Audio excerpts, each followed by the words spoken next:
திருவள்ளூர் மாவட்டத்துலேருந்து வரேன்.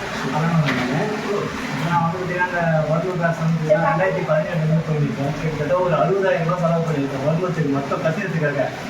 இந்த கிளாஸ் உண்மையாக இன்றைக்கி 500 ரூபா கொடுத்த மதிப்பு கண்டிப்பாக வேறு யாரும் எடுத்துருந்தாங்கன்னா கண்டிப்பாக 10,000 ரூபாய்க்கு மேலே இருக்கும். அதாவது நம்ம வந்த ஒரு 4 ஹவர்ஸ் கழிச்சு பார்த்து சொல்லிவிட்டேன் சார், இந்த கிளாஸ் வந்து ரொம்ப அருமையாக இருக்குது, ரொம்ப நல்லா இருந்தது அப்படின்ட்டு. அதாவது இங்கே வந்திருக்கிறவங்க கண்டிப்பாக இது ஒரு வரப்பிரசாதம். இந்த வரப்பிரசாதத்தை நம்ம மட்டும் அனுபவிச்சா போதாது, நம்ம கூட இருக்கிற ஃப்ரெண்ட்ஸு, பக்கத்தில் இருக்கிறவங்க எல்லாருக்கும், நம்ம ரிலேஷனு அதுமாரி எல்லாருக்கும் தெரியப்படுத்துங்க. இது வந்து பார்த்திங்கன்னா நம்ம பாரம்பரியத்தை வந்து ஊக்கப்படுத்துங்க. அவ்வளோதான்.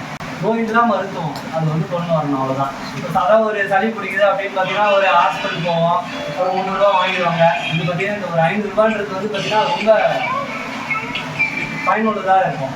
இது வந்து எல்லாருக்கும் தெரியப்படுத்துங்க. அப்புறம் அந்த சிஸ்டர் சொல்லி அந்த பாரம்பரியத்தை எப்படி கொண்டு போகலாம் அப்படின்னாங்க. நான் வந்து இந்த தீபாவளிக்கு அப்புறம் வந்து பார்த்திங்கன்னா ஒரு சங்கம், திருவள்ளுவர் விழிப்புணர்வு சங்கம்னு ஒன்று ஸ்டார்ட் பண்ணுறோம். மாற்றங்களோட கண்டிப்பாக தேவைப்படுது. ஏன்னா நம்ம வீட்டுக்கு ஒரு மருத்துவர் அப்படின்னு கொண்டு வந்துருக்கிறோம்.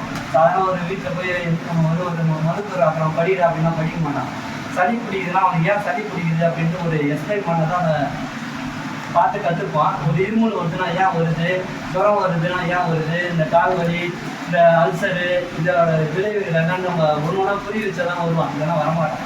நம்மளை வந்து முட்டாளுமா நம்ம பைத்தியமா, அதனால் நம்ம முதல்ல தெளிவாகிக்கணும்.